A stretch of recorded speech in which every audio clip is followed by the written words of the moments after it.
So this is where it all began. It's your average living room. But on a chilly winter day, 2.5 years ago, I was among 30 random people who gathered in this room. And in order for you to understand why we were there, I've got to back up a little bit first. Waterville isn't what it used to be. So don't get me wrong, there are a lot of really great things about the city, and that's part of why I live here and I work here. But I'm constantly hearing longtime residents bemoan the decline that occurred as the mills closed and the city's economy slowed down. Perhaps some of you remember this Waterville. This shot of Water Street shows a nice rhythm of houses and businesses, their children playing in the street, and you can almost imagine neighbors chatting with each other, exchanging pride in their families, their homes, their lives. And it stands in stark contrast to this slide. With fewer economic resources, many houses have fallen into disrepair. Some are generational homesteads that have been turned into absentee landlord rentals, and others are among the many vacant units in the city. And in areas where these properties are concentrated, there are much higher rates of crime and less sense of community. So how do we reclaim neighborhoods with pride? One way is by increasing the number of homeowners, but the homes that a low to moderate income family could afford to buy are often in need of major renovations. So thus homeowners are deterred and the character of our neighborhoods is shaped by blighted properties. So here's where we come back to the living room in the chilly winter day. The 30 of us were presented with a vehicle for neighborhood revitalization called a community land trust. And there are roughly 250 of these across the country, with one of the oldest and most well-known community land trusts based in Burlington, Vermont. A community land trust differs from a traditional land trust. Traditional land trust is focused on conserving natural resources, but instead the focus is on restoring and revitalizing neighborhoods through homeownership. Community land trusts purchase properties, renovate them, as you can see, and then sell at an affordable rate to families of modest means. But the trust maintains ownership of the land and leases it to the homeowner. Not only does it help make the home more affordable, but it means the trust can prevent against tax takings, foreclosures, and the most important part is that if the homeowner sells, then the trust ensures that the property remains affordable for future buyers. So after hearing about this model, I was intrigued at the potential it contained for Waterville. In my job as a school counselor, I see firsthand the educational impact of students who are constantly moving around. And I've done home visits to some places that nobody should be living, let alone children.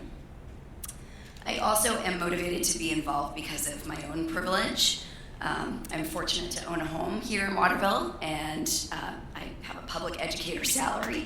So really the only way I was able to make a down payment is that my father passed away and I inherited some money. But I was given a leg up, and I think others deserve that leg up too. So a smaller group of us got together, we got to work, we developed a mission statement, we wrote bylaws, articles of incorporation, established a logo, and within a few months the state approved the articles of incorporation and the Waterville Community Land Trust was born. And so our next big hurdle was to apply for federal tax exempt status, and I'm sure you're all surprised that we waited and waited and waited for the IRS to make that decision. But during that time, while we were not an official nonprofit, REM was our fiscal agent, and we're very fortunate and grateful for their support of us. So finally, in May of last year, we received that magical green light from the IRS. And after all of the work we had put in, we paused to celebrate and look ahead to the next chapter. We could begin fundraising in earnest, and we quickly learned that it's much easier to fundraise if you have a project lined up. So we went looking. Our organization will eventually serve neighborhoods throughout the city, but we chose to focus first on the South End, knowing both the need of that neighborhood, but also its potential. We wanted our first project to be a single-family home so that it didn't have the complexities that come when community land trusts do multi-unit work. And our search began to develop this odd parallel to Goldilocks. This one's too small, this one's too big, this one has title issues. There aren't enough slides to convey the number of times that we began to pursue a property, only to find that for one reason or another, it was not an ideal first project to take on. But we kept looking, and a few weeks ago, the wind shifted. A property we thought was off the market became available.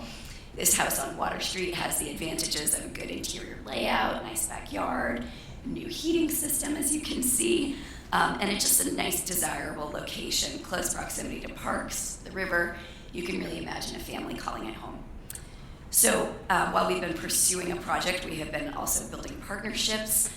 We've networked, we've secured neighborhood stabilization funds to cover the cost of renovations for our project. We also have been working on board development and donor cultivation, knowing that we need this joint public-private effort. So, assuming all goes well, we'll close soon on a property and begin renovations. And at the same time, we will open up the application process. And our first low-income homeowner will need to qualify for a mortgage, but they'll get a much nicer home than what they could otherwise afford. And from there, our work will spread. We hope to complete more projects in the same vicinity, and having more owner-occupied, well-maintained homes will be an incentive for other owners to take care of their properties as well. Crime rates will decrease, feelings of safety and community will increase, and slowly but surely, the tide of our neighborhood will turn. And eventually, in addition to having Waterville Community Land Trust homeowners in all areas of the city, we will work on preserving historic and natural resources. And of course, we can't do this work also without your help. We are looking for board members, other volunteers, donations, so please consider supporting us as we work to revitalize Waterville, one neighborhood at a time.